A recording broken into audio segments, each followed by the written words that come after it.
समय नाउ के हमारे मेहमान कार्यक्रम में प्रोफेसर श्याम सुंदर पलोड़ का नमस्कार। दर्शकों, हम सौभाग्यशाली हैं कि आज स्टूडियो में हमारे साथ उपस्थित है महामंडलेश्वर डॉक्टर माँ पवित्रानंद गिरी जी, जो कि नई दिल्ली से हमारे बीच उपस्थित हुई हैं। मैं पवित्रानंद गिरी जी आपका हार्दिक स्वागत करता हूं। जय श्री महाकाल, ओम नमो नारायण। बहुत खुशी की बात है कि आप इन दिनों सिंहस्थ को लेकर काफ़ी सक्रिय हैं और इंदौर और उज्जैन में सिंहस्थ की तैयारियों के निमित्त अभी से अपने कार्य को आगे बढ़ा रही हैं। बेशक चूँकि आप महामंडलेश्वर हैं और किन्नर समाज से आती हैं, तो जो सनातन है उसके प्रति किन्नर समाज का क्या भाव है? बहुत अच्छा प्रश्न है आपका और मैं बहुत खुश हूँ कि हम 12 साल के बाद वापस फिर से उज्जैन सिंहस्थ में आ रहे हैं जी, क्योंकि यहाँ हमारा भव्य और दिव्य सिंहस्थ होगा और हमारे जितने सनातनी हैं, हमारे 13 अखाड़े हैं, साथ में किन्नर अखाड़ा है, हम सभी का एक भव्य रूप से पूरे देश के भक्तों को दर्शन होगा। क्योंकि कुंभ ऐसा टाइम होता है ना कि वहाँ पे जो कोई नास्तिक भी है वो आना नहीं चाहता साल भर मंदिर में, लेकिन कुंभ में ऐसी शक्ति है कि हर किसी को वो गांव खलियान से खींच के लाता है और वहाँ पे संतों के दर्शन कराता है।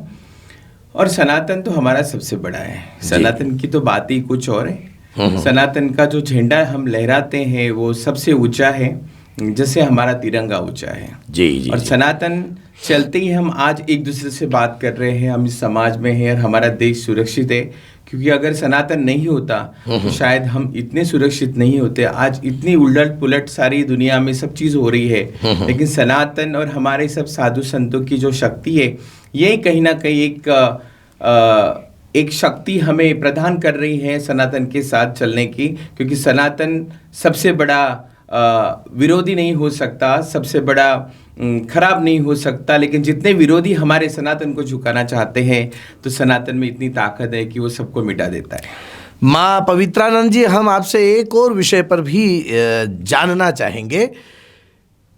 चूँकि जिस तरह से लव जिहाद इस देश में बढ़ा, उसी तरह से किन्नर समाज में भी एक धर्म जिहाद बढ़ रहा है जी।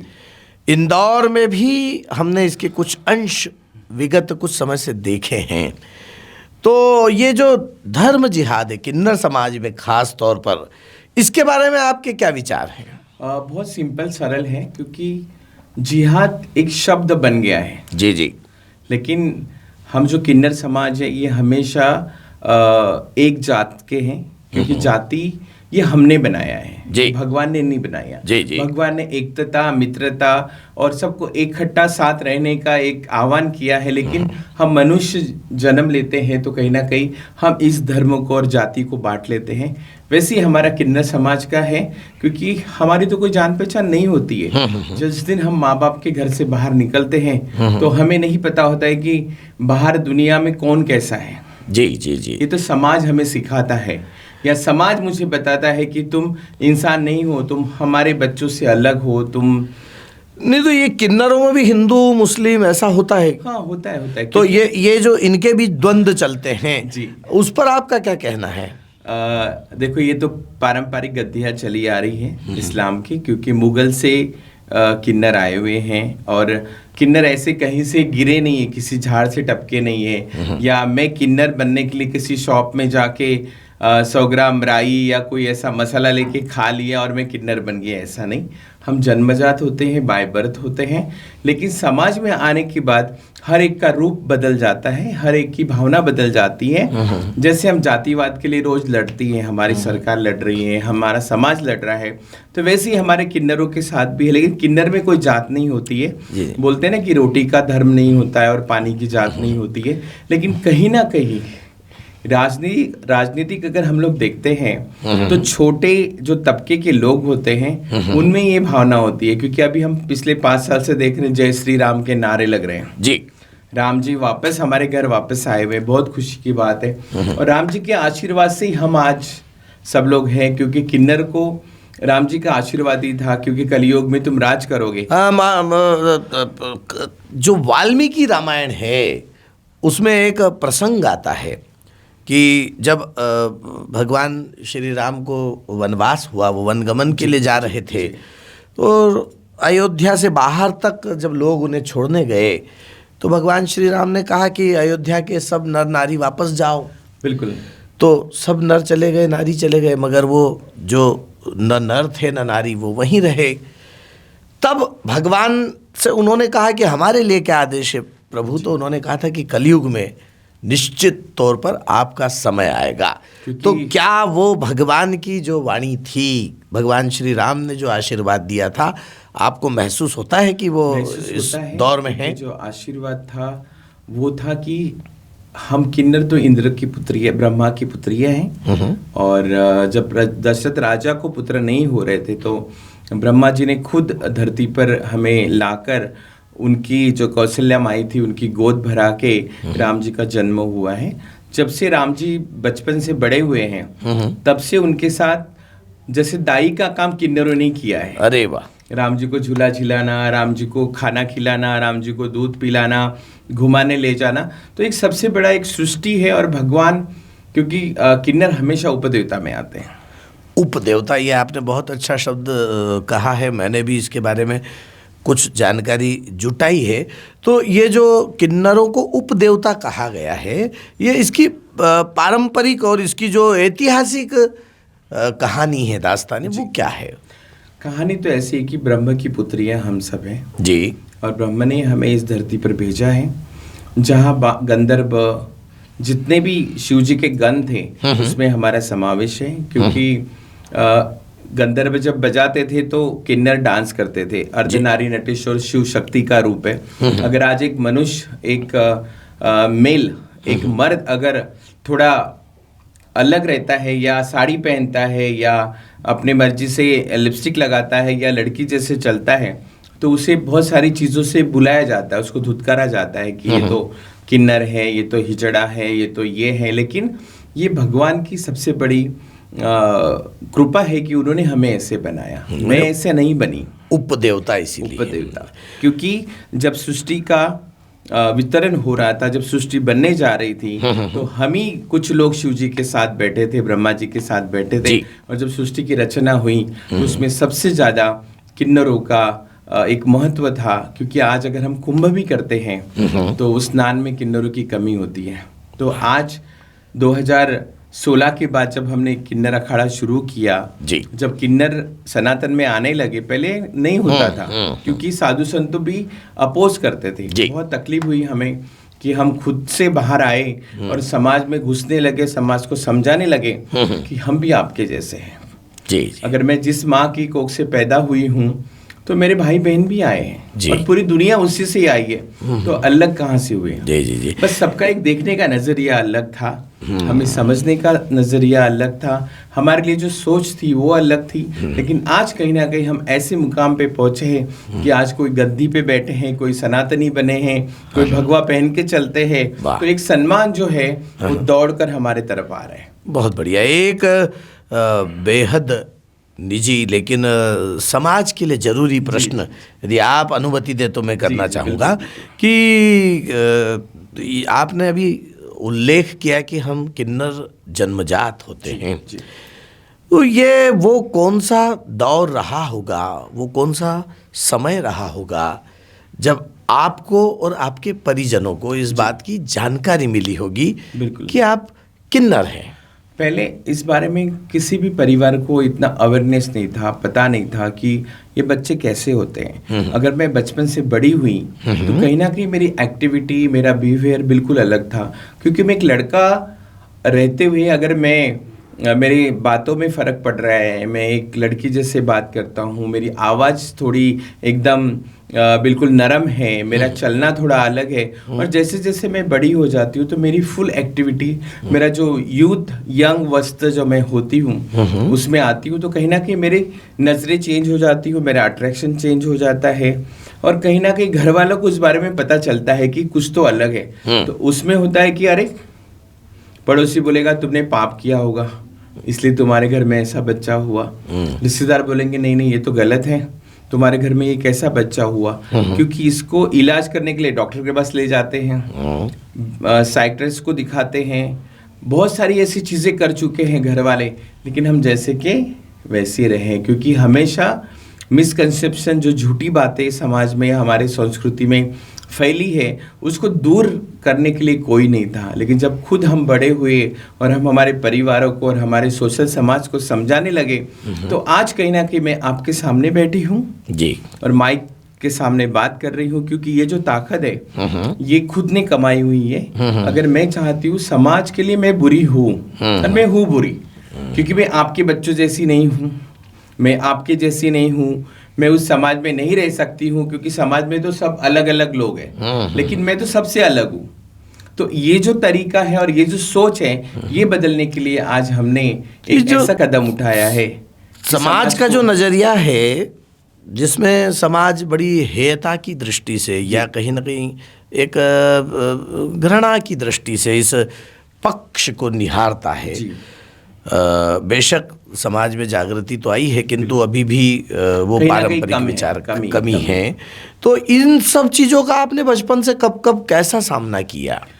मैं जब 13 साल की हुई, उसके बाद ही मुझे पता चला, मुझे नहीं पता था मैं किन्नर हूँ, मैं क्या हूँ, मेरी जात क्या है, मैं कैसी चलती हूँ, कैसी बात करती हूँ। ये तो समाज ने मुझे बोला कि तुम ऐसे हो, अच्छा, तुम लड़की जैसे बात करते हो, तुम लड़की जैसे चलते हो, तुम बैठ कर ही तुम शौचालय जाते हो, शौच करते हो, या तुम्हें लेडीज़ का बाथरूम चाहिए या तुम्हें जेंट्स का बाथरूम चाहिए, यहाँ पे तुम कंफ्यूज होती हो। या मेरे घर वालों को बोला जाता है कि तुमने कैसा बच्चा किया है, तो नाचता है, लड़की जैसे कपड़े पहनता है, क्योंकि कहीं ना कहीं मैं आपसे अलग हूँ जी।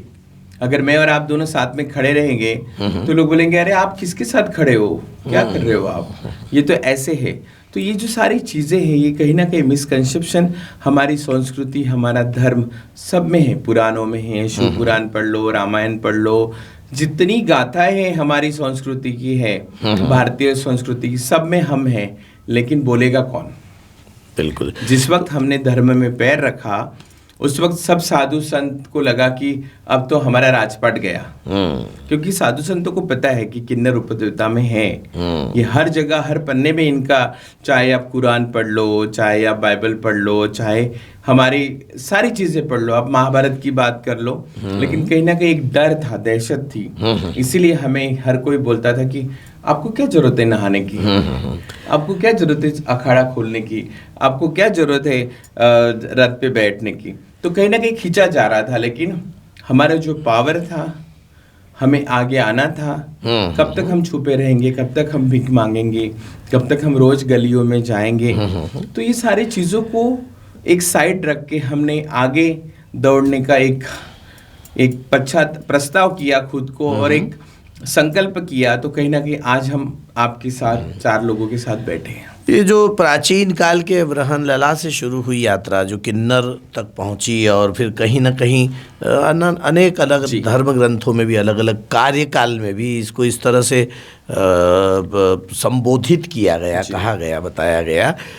तो आपको क्या लगता है कि जो समाज है उसकी इस बदलाव के साथ, उसकी दृष्टिकोण में और उसकी सोच में कुछ परिवर्तन आया क्या? बिल्कुल। भगवान ने जब हमें इस धरती पर भेजा है तो एक अच्छे काम के लिए भेजा है कि हमारे आशीर्वाद से सबका कल्याण हो, सबके सुख परिवार में खुशियाँ हो। आज हम शादी ब्याह में जाते हैं, जहाँ बच्चे पैदा होते हैं वहाँ जाते हैं, हम किसी को बद्दुआ नहीं देते जी जी, और ना हम किसी के बच्चे उठा के ले जाके उनको किन्नर बनाते जी जी, ठीक है। लेकिन ये भगवान के आशीर्वाद है कि जब मैं इस धरती पे आई हूँ तो मेरा एक दायित्व है, मुझे भी कुछ दे के भेजा है कि तुम्हें ये करना है। इस हिसाब से हम जब इस धरती पर आए तो आज कहीं ना कहीं हम सोशल समाज, हमारे खुद के माँ बाप, हमारे रिश्तेदार, इनकी जो गलत भ्रांतियाँ इनके दिमाग में है कि रात को किन्नर मरते हैं तो उनको चप्पल मारते हुए ले जाते हैं या घर में दफनाते हैं, उनका वो कोई देख नहीं सकते हैं, अंत यात्रा देख नहीं सकते। ऐसा कुछ नहीं होता है।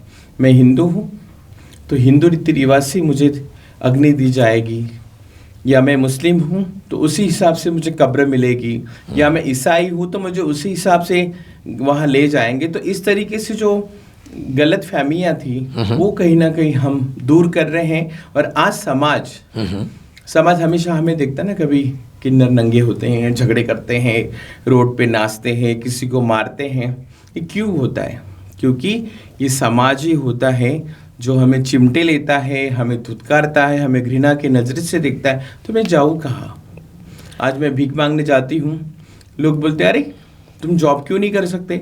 अगर मैं बड़े ऑफिस में, कारपोरेट में जॉब करने भी जाती हूँ, मैं पढ़ी लिखी हूँ, तो लेकिन वहाँ के लोग जो मेरे प्रति चर्चा करते हैं, घृणा करते हैं, चिढ़ाते हैं कि अरे छक्का भी आजकल जॉब कर रहा है, हिजड़ा भी आजकल जॉब करने आ रहा है, किन्नर भी पढ़े लिखे होते हैं क्या? मैं एक प्रश्न ये भी करना चाहता हूँ कि आप चूंकि महामंडलेश्वर हैं, एक बड़े किन्नर समाज के हित चिंतक भी हैं, तो बड़े पैमाने पर किन्नर समाज को लेकर कोई उद्यम भी स्थापित किया जा सकता है कि नया ऐसा प्रकल्प धार्मिक नहीं तो व्यावसायिक प्रकल्प भी चलाया जा सकता है? जो संकल्प लिया था 2014 के बाद, हमारी जो अब मैं अगर पार्टी का नाम लूंगी तो बोलेंगे, या राजनीतिक का नाम लूंगी तो हम ये पॉलिटिकली नहीं जाना चाहते, लेकिन 2014 के बाद जब मुझे थर्ड जेंडर मिला जी, तो कहीं ना कहीं मुझे लगा कि मैं इसी आंगन की हूँ, इसी माँ बाप के कोख से पैदा हुई हूँ,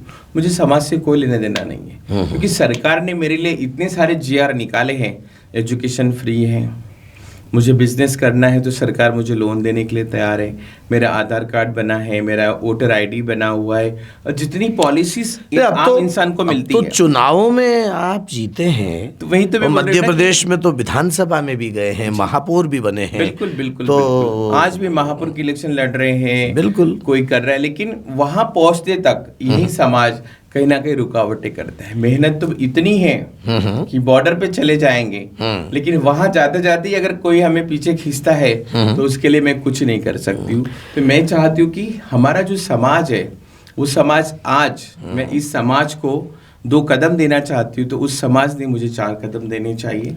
और जब 2 कंधे से कंधा मिला के चलेंगे तो देखो समाज में और हमारे देश में कितना बदलाव होगा। और वही हमारी जो चालू नेता पार्टी है हमारी जो चल रही है, उस पार्टी ने, उस बीजेपी ने हमें आज इतनी ताकत दी है, इतना आधार कार्ड, वोटर आईडी, जितनी सरकार की पॉलिसी से जो आपको मूलभूत चीज़ों की गरज है वो मुझे भी मिल रही है। बहुत बढ़िया। तो मैं कहीं ना कहीं उसका आनंद ले रही हूँ, मैं उसका सुख भोग रही हूँ, लेकिन फिर भी 70% समाज अगर हमारा सुरक्षित है और समझ रहा है, तो आज 30% को और समझाने की जरूरत है कि बाबा मैं भी तुम्हारे जैसी हूँ, मैं भी तुम्हारे जैसे काम कर सकती हूँ। माँ पवित्रानंद गिरी जी, आपसे एक और प्रश्न ये करना चाहते हैं कि हमारे यहाँ पौराणिक रूप से आप लोगों की महत्ता बहुत है। मांगलिक कार्य हो जी, चाहे किसी के यहाँ संतति का आगमन हो, चाहे किसी के यहाँ कोई शुभ प्रसंग हो, आपके चरणों का वहाँ पढ़ना भी बहुत शुभ माना जाता है। तो इसको लेकर आपके मन में क्या ऐसे विचार हैं? समाज से बहुत दुखी हूँ मेरा समाज, मेरे खुद के माँ बाप मुझसे घृणा करते हैं कि हमने ऐसे बच्चों को क्यों जन्म दिया है, लेकिन जिसने हमें धरती पे भेजा है, लेकिन निमित्त चाहिए, डायरेक्ट कोई नहीं आएगा। तो मैं भी किसी घराने से आई हूँ, मैं भी किसी माँ के कोख से पैदा हुई हूँ, लेकिन मेरा संकल्प जो भगवान ने मेरे अंदर डाला है वो एक ही है कि जाके सबको खुशियाँ बांटना, सबको आशीर्वाद देना। और बहुत ही एक ऐसा कार्य है कि हम किसी परिवार में भी जाते हैं तो हमारे लिए दुनिया कुछ भी बोलती है, कुछ भी करती है, मारती है, धुतकारती है, लेकिन हमारे दिल से भी, हमारे मुंह से, होठों से भी कभी बद्दुआ नहीं निकलती, क्योंकि हम समझदार हैं, हमें पता है कि हम किस लिए आए। आज अगर मुझे आप गाली देते हो, धुतकारते हो, लेकिन कल का जो मेरा दिन, जब मैं आपके सामने आऊँगी तो आप मुझे नमस्कार ही करोगे कि आप मुझे आशीर्वाद दो। ये सबसे बड़ी बात है। और मैं हमेशा बोलती हूँ कि मेरे देशवासियों को, मेरे ऐसे सारे परिवारों को, कि मेरे जैसा बच्चा किसी के भी घर में जन्म ले सकता है, उसे आप घर से बाहर ना निकालो, उसे ना धुतकारो। वो अपने आंगन का सजाया हुआ फूल है, जैसे हम गुलाब को लगाते हैं और उसको रोज पानी देते हैं, खाद देते हैं, उसको बड़ा करते हैं, क्योंकि उसको एक फूल आना चाहिए। वैसे जब हमारी माँ हमें 9 महीना कोख में रखती है और जब हम बाहर आते हैं तो कहीं ना कहीं कुछ कार्य के लिए आते हैं।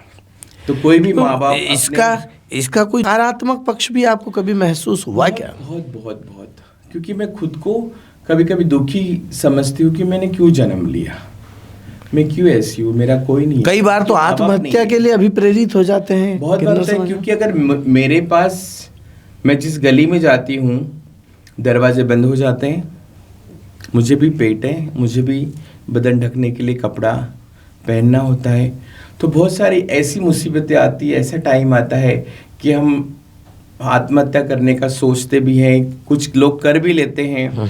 बहुत बार हमारा जो कम्युनिटी है सेक्स वर्क के तरफ चले जाता है, क्योंकि किराए का घर लेना है तो 10,000 की जगह 20,000 बताएंगे। घर का किराया तो मैं कमाऊंगी कहाँ से, क्योंकि समाज तो रोज मुझे लात मारता है कि रोज आते हो तुम, ये 10 रुपये लो चले जाओ, मेरा नहीं पेट भरेगा। अगर मैं घर वापस जाना नहीं चाहती, क्योंकि घर वाले मना करते हैं कि अगर तुम घर पे आओगे, तुम्हारी बहनों की शादी होने की है, तुम्हारे भाइयों को लड़कियां कौन देगा।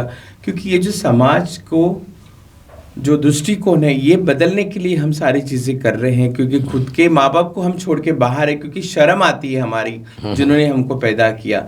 लेकिन बहुत सालों बाद जब मैं आज भगवा पहनती हूँ और किसी गुरु महाराज के साथ होती हूँ, या लोग, हजारों लोग मेरे पैर छूते हैं, तो आज हमारे माँ बाप को भी लगता है कि हमने गलत किया है। बिल्कुल सही है।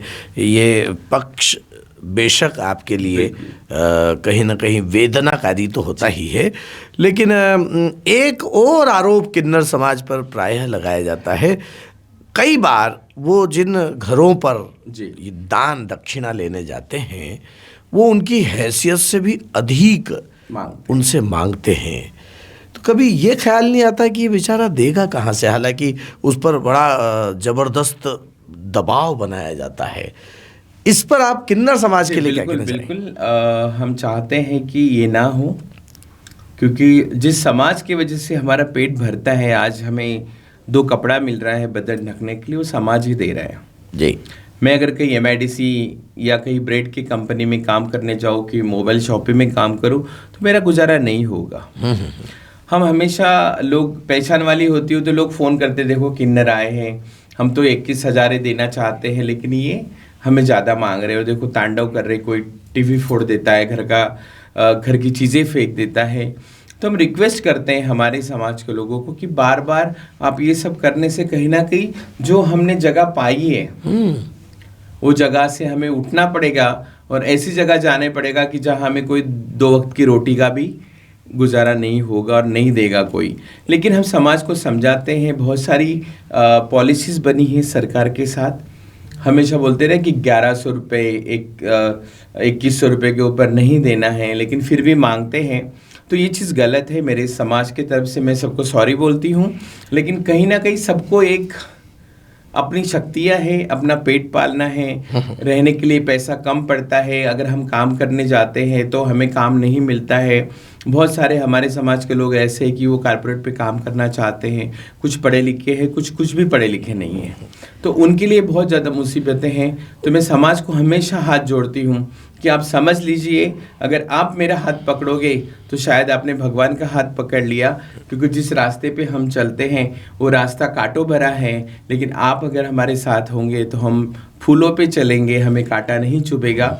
ये आपको समझना है और हम भी समझते हैं, लेकिन आप धुतकारो मत, घृणा करो मत, क्योंकि ये आशीर्वाद भगवान का है। मैं खुद होके नहीं आई हूँ इस धरती पे, मुझे भेजा गया है, लेकिन जिस कारण मुझे भेजा गया था वो कारण एक साइड हो जाता है, लेकिन सबको अपनी पेट की पड़ी है, तो कुछ गलतियां हमसे हो जाती है, तो माफ़ कर दीजिए। एक जानकारी और हमारे दर्शकों तक पहुंचाइए आप जी, कि आपको अपनी ज़िंदगी में वो कौन कौन सी व्यावहारिक कठिनाइयों का सामना करना पड़ता है जी, जो सामान्य रूप से अन्य लोगों को नहीं करना पड़ता है।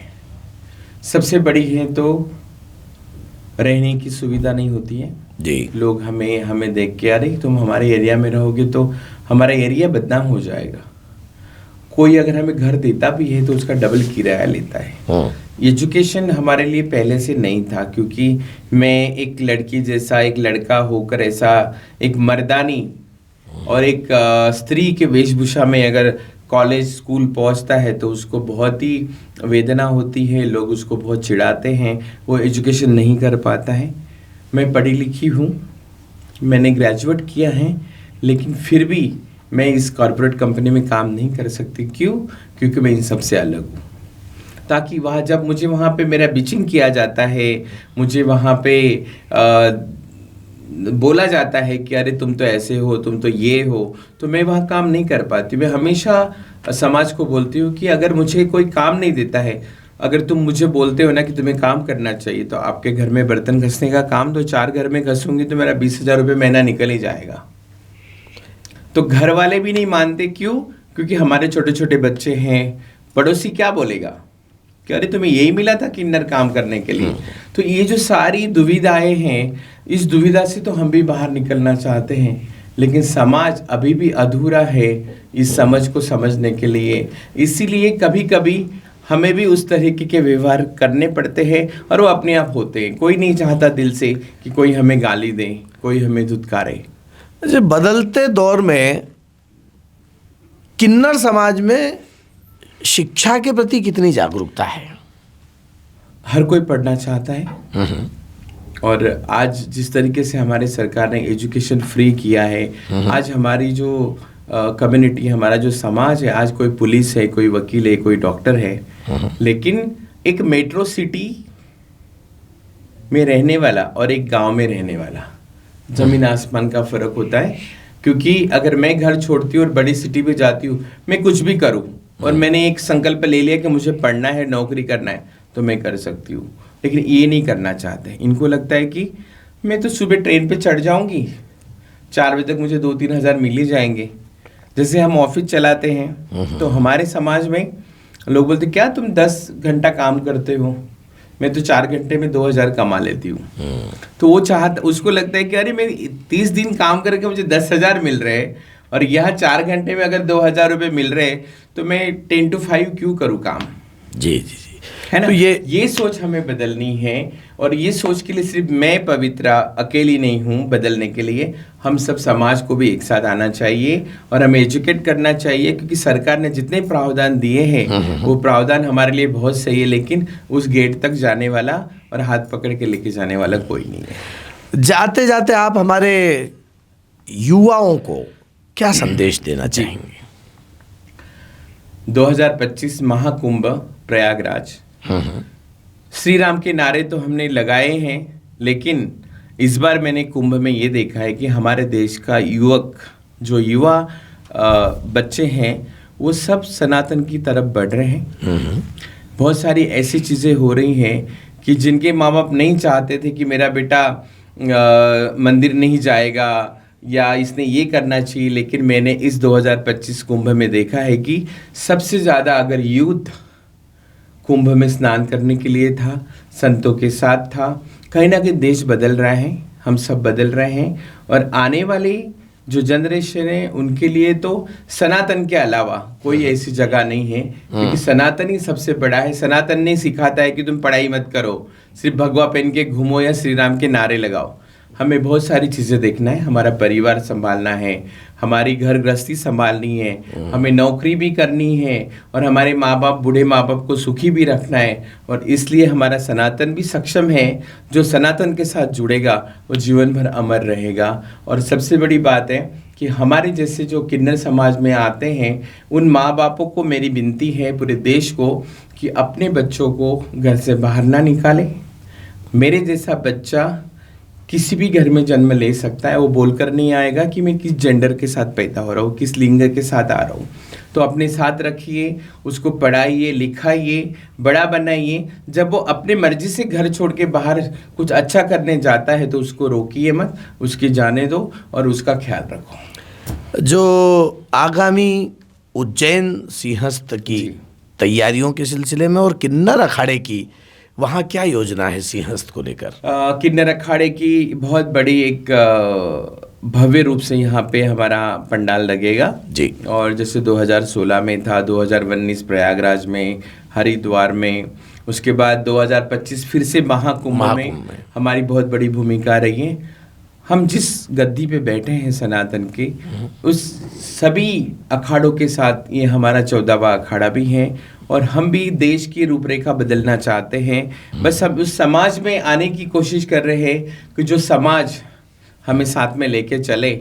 हम कहीं पे भी आने के लिए तैयार है, और 2028 का जो सिंहस्थ है, इसमें आप सभी हमें बहुत भव्य रूप से, दिव्य रूप से देखोगे, और हम सभी किन्नर समाज का आशीर्वाद पूरे एमपी और पूरे देशवासियों के भक्तों के साथ हैं। हमेशा स्वस्थ रहे, खुश रहे, मंगलकारी रहे। आप हमारे स्टूडियो में भी आए तो हम तो चाहेंगे कि आपका आशीर्वाद हमारे समय नाउ परिवार पर भी हो। बिल्कुल, बिल्कुल। और वो बरकत और वो दुआएं जो आपके लिए सर्वमान्य, आपकी सर्वमान्य दुआओं का असर समाज पर होता है, तो हमारे इस समय नाउ परिवार को भी आपकी दुआएं मिले। सबके साथ हमारा आशीर्वाद है, और आप अपने आसपास के बच्चों को देखिए। अगर हमारे जैसा बच्चा आपके आसपास भी होता है तो आप उसका केयर करिए, उसका ध्यान रखिए, उनके माँ बाप को समझाइए कि ये गलत नहीं है, आप इसे बड़ा करो, अपने साथ रखो, इसे घर से बाहर ना निकालो। तो दर्शकों, ये थी किन्नर अखाड़े की महामंडलेश्वर, और बेशक अपनी विदुषी सोच, दृष्टि और बौद्धिक चेतना के साथ सतत, निरंतर, निर्बाध गति से समाज में चरेवेती के भाव के साथ सनातन के संरक्षण के लिए प्रयासरत माँ पवित्रानंद गिरी जी, जो कि बहुत ही न केवल एजुकेटेड हैं, पढ़ी लिखी हैं, अपितु किन्नर समाज को दिशाबोध करने के लिए भी वर्षों से प्रयासरत है, जिन्होंने बहुत सारी परेशानियों और तकलीफों को पार करने के बाद इस पूरे राष्ट्र में किन्नर समुदाय के उत्थान के लिए, उत्सर्ग के लिए एक बीड़ा उठाया, और सनातन के संरक्षण के मार्ग को आगे बढ़ाने का जो प्रकल्प चलाया, वो हमारे बीच उपस्थित हुई। मैं समय नाउ परिवार की ओर से महामंडलेश्वर आपका हार्दिक आभार व्यक्त करता हूँ। जी, हम फिर से मिलेंगे। हमारा एपिसोड बहुत अच्छा बाकी है। हम और आप जी एक नया एपिसोड बनाएंगे, बड़ा बनाएंगे, और पूरे मध्य प्रदेश की जनता को, हमारे हर एक गांव के बच्चों को हमारा आशीर्वाद रहेगा। और आप सभी लोग 2028 सिंहस्थ में जरूर आइए और हमारा आशीर्वाद लीजिए। जय श्री महाकाल। जय श्री महाकाल। प्योर श्योर दूध और घी, माँ के प्यार सा, मिलावट से दूर, भरोसे से भरपूर, प्योर भी श्योर भी।